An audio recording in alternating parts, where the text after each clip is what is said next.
Good evening, gang. So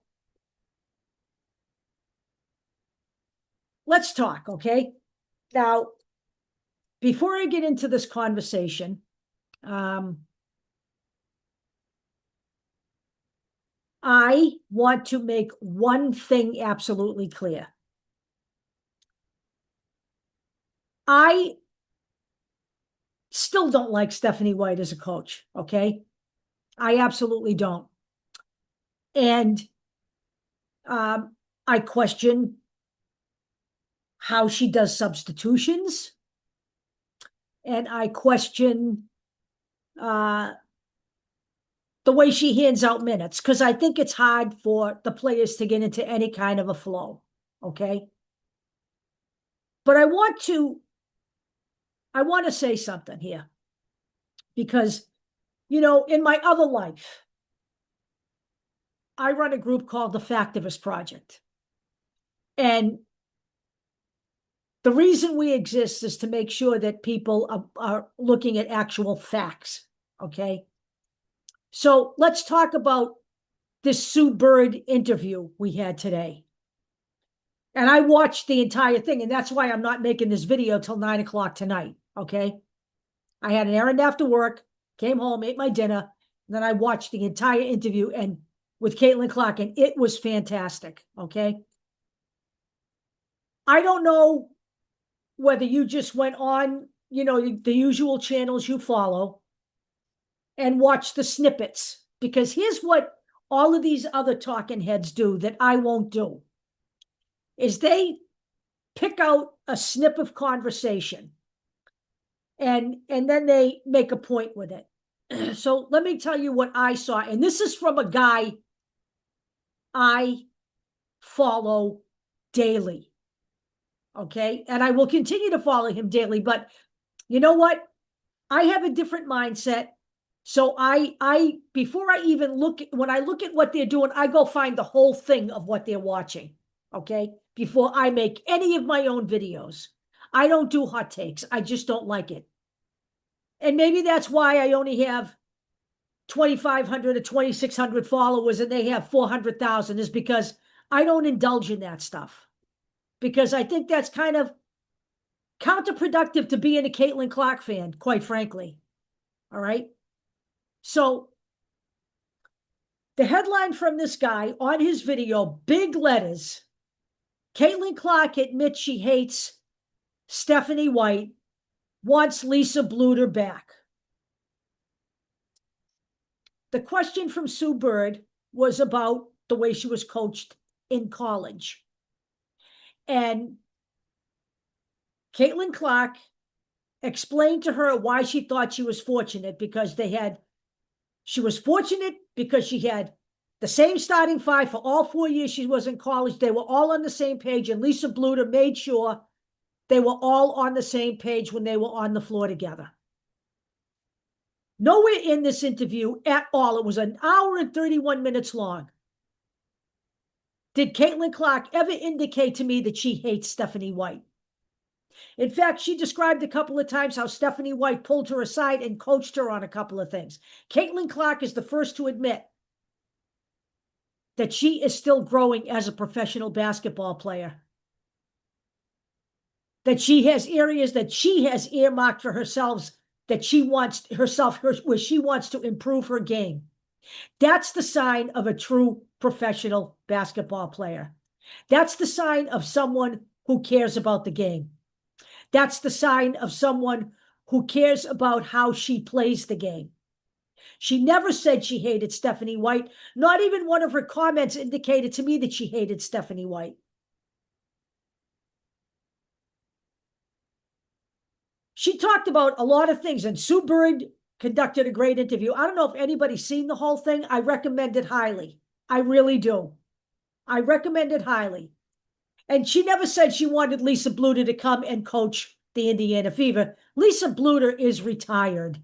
She's done. She left with Caitlin Clark. Okay? She left with Caitlin Clark. And in fact, she talks about the original Indiana Fever GM, the woman who was at the helm when they drafted her. and how she still texts her to this day to see how she's doing. And if she has any questions, if she can help her in any way.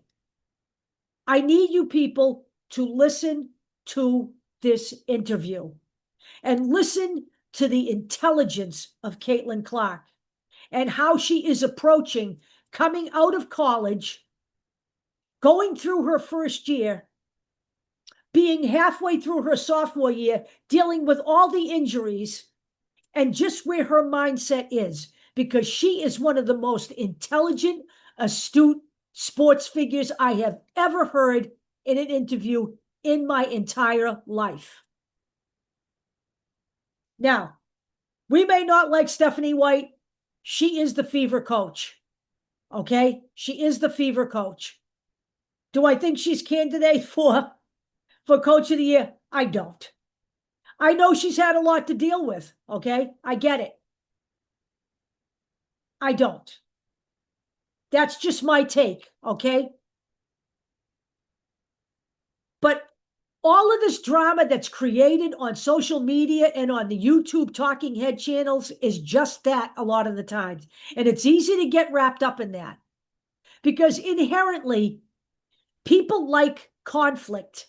People like that drama. It gives people something to sink their teeth into. Okay? I'm suggesting to you that we have plenty to sink our teeth into. Okay? Without all of that, it's destructive. And this is exactly why Caitlin Clark doesn't spend time on social media. It's exactly why Caitlin Clark does not have a podcast. And I'm not so sure that people who play professional sports should have those podcasts during the year. I think basketball should come first. So I get it. I get it. People love it. People love it. You know, Aaliyah Boston has one now. Sophie Cunningham has one now. But Caitlin Clark doesn't have one, and she's not going to have one. She was a guest on the Sue Bird show. She will do those interviews, and it will depend on who's asking her to be interviewed. Some of them she will not accept. So, we have another crisis, though, and this is a real crisis. And you've probably heard this. I haven't had a chance to get on today because I've been at work all day. But we now have guard problems. Ari McDonald is out for the rest of the season with a broken bone in her foot. And Sydney Colson is out for the rest of the season with a left ACL tear. So Caitlin Clark needs to come back. Stop all the talk about Caitlin Clark walking away. That's not Caitlin Clark. That's not Caitlin Clark. Caitlin Clark is not going to bench herself to quote, teach Stephanie White a lesson. She's not going to do that. She's absolutely not. That's not the way she operates. That's DeWanna Bonner, okay? But we don't want Caitlin Clark to be like that. None of us. I don't believe that for a nanosecond. Caitlin Clark has put too much into her career to do that to herself, number one, and then to her teammates, who, by the way, she speaks quite highly of throughout the interview. Now, gang, I still have issues with Stephanie White. We're going to see how the Fever bounce back tonight, okay? We'll see that. Well, I mean, tomorrow night. We will see how they bounce back from this. But I will tell you something else that I saw. I'll be honest with you. I watched a lion's share of the game last night, okay? And there were some things that I missed because I was so taken aback by how bad the Indiana Fever played last night. And they were terrible. There's just no getting away from it. And I still have the problems with the not passing. I do. I still believe, for me, that this is not the greatest team they could have assembled around Caitlin Clark.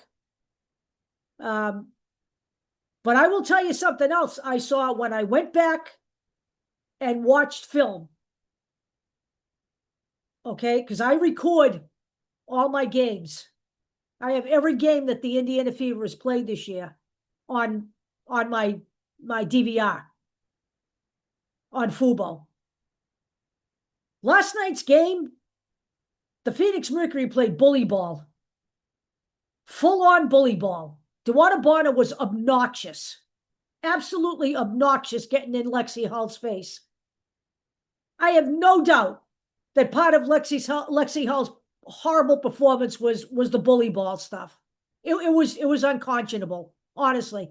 It was conduct unbecoming professional sports, in my opinion. It's one thing to be a trash talker. It's another thing to be a bully. There's a difference.